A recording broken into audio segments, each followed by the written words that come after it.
10 سال مناقشه بین اسرائیل و فلسطین ادامه داره و هنوز به راه حلی نرسیدن. پیماننامه‌های صلح هم نتونستن به این جنگ‌ها پایان بدن. بگذارید ببینیم جنگ‌ها چرا و از کجا شروع شده. خیلی بی‌طرفانه به روایت جزئیات ماجرا میپردازیم.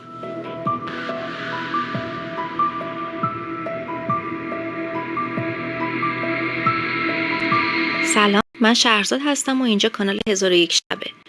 دوستان عزیزم، ممنون که با سابسکرایباتون از کانال 1001 شب حمایت میکنین و اگر انگوله کنارش رو هم بزنین شما جزو اولین نفراتی هستین که از ویدیوی جدید ما مطلع میشین. حالا بریم ببینیم داستان از چه قراره. ماجرا از شهر اورشلیم شروع میشه. این شهر از قدیم الایام مهمترین شهرهای هر سه دین بزرگ دنیا، یعنی یهودیان و مسیحیان و مسلمانان بود.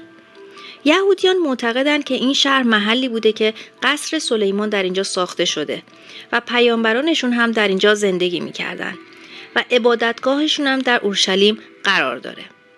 با ظهور مسیحیت و به صلیب کشیده شدن مسیح، این شهر برای مسیحیان هم مهم بود و همیشه به علت اینکه قاتلین مسیح رو یهودیان میدانستن، بین یهودیان و مسیحیان نفاق بود. از طرف دیگه با ظهور اسلام اولین قبله مسلمین هم اورشلیم بود که عربها به اون بیت المقدس یعنی خانه پاک میگفتن. این مسئله باعث شد در این شهر همیشه نزاع و درگیری برقرار باشه و هر کدوم از این ادیان خودش رو صاحب این منطقه بدونه.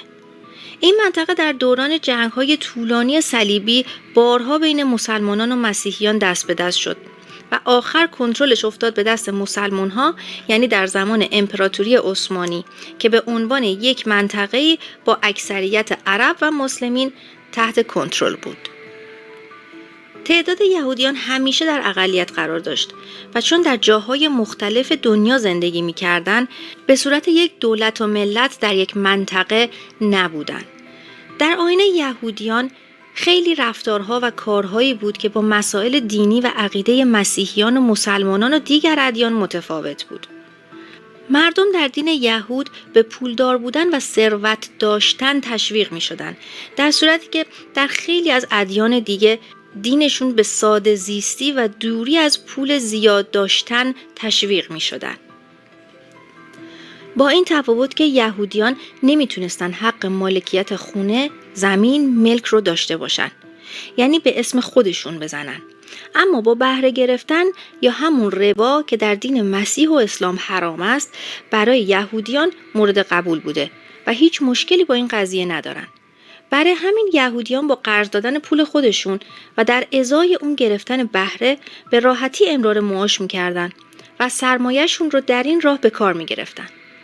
همین مسئله باعث شد به سمت تجارت و بانکداری و بازارهای بزرگ مالی برن.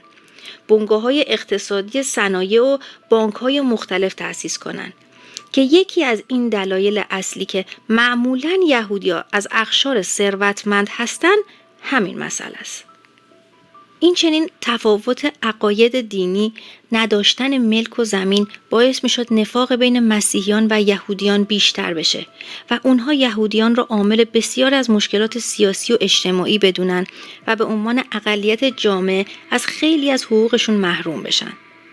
بعدها خشونت‌ها و تبعیض نژادی و محدودیت‌های بسیار زیاد باعث شد تا یهودیان یهودی بودن را نه تنها یک مذهب بلکه یک ملیت معرفی کنن و تصمیم بگیرن دولت و کشور خودشون رو داشته باشن تا همه یهودیان دنیا در اونجا جمع بشن و کنار هم زندگی کنن. روزنامه‌نگار یهودی اتریشی به نام تئودور هرتزل از پایه‌گذاران جنبش صهیونیسم بود. از اواخر قرن 19 جنبش صهیونیست تشکیل میشه که همه به دنبال یک هدف مشخص بودن. اون هم تشکیل یک کشور برای تمام یهودیان دنیا بود. اما اینکه این سرزمین کجا باید باشه بحث‌های مختلفی بود. از بین پیشنهاد کشورهایی مثل افریقا و آرژانتین و جاهای دیگه گفتن که باید بریم سرزمینی که خدا ما را به بازگشت به اون وعده داده، یعنی اورشلیم. جنبش صهیونیسم کلی کارهای فرهنگی میکنه و به دنیا نشون میده که قومی هستن که مورد ظلم قرار گرفتن همیشه و باید یک ملت باشن و یک کشور مستقل داشته باشن. کلی لابیگری میکنن و چون آدمای ثروتمندی بودن در این راه موفق میشن و بالاخره بیانیه‌ای به نام بالفور اعلام میشه. این بیانیه 67 کلمه‌ای میشه شروعی برای مناقشات جدی بین یهودی‌ها و عرب‌ها. چرا؟ چون در آن زمان بریتانیا به اعراب که در جنگ جهانی اول تحت حکومت امپراتوری عثمانی بودند قول کمک داده بود. به این معنی که بریتانیا از استقلال اعراب در خاک عثمانی حمایت کنه. این مناطق هم بیشتر خاورمیانه امروزی بودند. اعراب هم اینطور برداشت کرده بودند قطعاً فلسطین هم از این حمایت برخوردار میشه و کنترلش میفته به دست اونها. حالا بیانیه میگفت که دولت بریتانیا از یک سرزمین برای مردم یهود، سرزمین تاریخی این قوم که سرزمین‌های فلسطینی باشه حمایت میکنه. البته هیچ عاملی نباید باعث ایجاد تبعیض در حقوق شهروندی و دینی جامعه غیر یهودی ساکنین منطقه بشه. این بیانیه زمانی داده شد که بحث سر این که بعد از فروپاشی عثمانی فلسطین رو به عرب‌ها بدن یا به یهودی‌ها. طبق این بیانیه یهودیان از کشورهای مختلف به خاورمیانه میرن که تحت امپراتوری عثمانی بود. با از بین رفتن امپراتوری عثمانی در جنگ جهانی اول این منطقه به دست انگلیسی‌ها میافته. انگلیس هم برای اینکه بتونه اون منطقه رو بگیره و در جنگ پیروز بشه نیاز به حمایت سازمان صهیونیست داشت. پس انگلیس هم قول کشور فلسطین رو به سازمان صهیونیست میده. در نتیجه در 14 می 1948 بنگوریون رئیس آژانس یهود با پذیرش قطعنامه 181 سازمان ملل رسما کشور اسرائیل رو برای کشور یهود اعلام میکنه. در نتیجه یهودیان اکثر کشورها کوچ میکنن و به این منطقه میان و چون بسیار پولدار بودن بسیار از زمینها رو میخرن و همین باعث اعتراض اعراب میشه و باعث درگیری‌های بین یهودیان و اعراب در منطقه. پس از جنگ جهانی اول هولوکاست اتفاق افتاد. در نتیجه بازماندگان یهودیان از اروپا به این منطقه کوچ کردند و جنگ بین یهودیان و اعراب ادامه پیدا کرد تا اینکه این مسئله به دست سازمان ملل میافته و در نتیجه سازمان ملل سرزمین رو مرزبندی میکنه به 3 قسمت عرب نشین فلسطین، یهودی نشین اسرائیل و قسمت اورشلیم که بین المللی میشه به علت اهمیت اون برای ادیان مختلف. اما این مرزبندی به طور عادلانه صورت گرفته نشده بود و اسرائیل هم که کلی از قسمت‌های مختلف رو خریداری کرده بود نیروی نظامی تشکیل داده بود. همین مسئله عدم رضایت باعث می‌شد کشورهای عربی منطقه عراق، سوریه، اردن، مصر، عربستان سعودی و فلسطین به اسرائیل حمله می‌کنند. اما این حمله با موفقیت اسرائیل که با کمک انگلیس بود به پایان میرسه و اسرائیل قسمت‌های بیشتری از فلسطین رو میگیره. بسیار از مردم فلسطین خانه‌هاشون رو از دست میدن و به کشورهای دیگه میرن. کم کم با ساختن خونه در مناطق دیگر فلسطین تنها 2 قسمت باقی میمونه. یکی قسمت غزه که به تصرف مصر، یکی کرانه باختری که تحت تصرف اردن بود. 20 سال بعد اعراب دوباره به اسرائیل حمله میکنن. طی یک جنگ 6 روزه اما این بار هم شکست میخورن و اسرائیل منطقه‌های غزه، کرانه باختری، بخش زیادی از مصر و قسمتی از سوریه به نام بلندی‌های جولان رو هم میگیره. چند سال بعد آمریکا با مصر مذاکراتی انجام میده و مصر با اسرائیل صلح میکنه و پیماننامه صلح امضا میکنه. در نتیجه اسرائیل مناطقی که از مصر گرفته بود رو پس میده.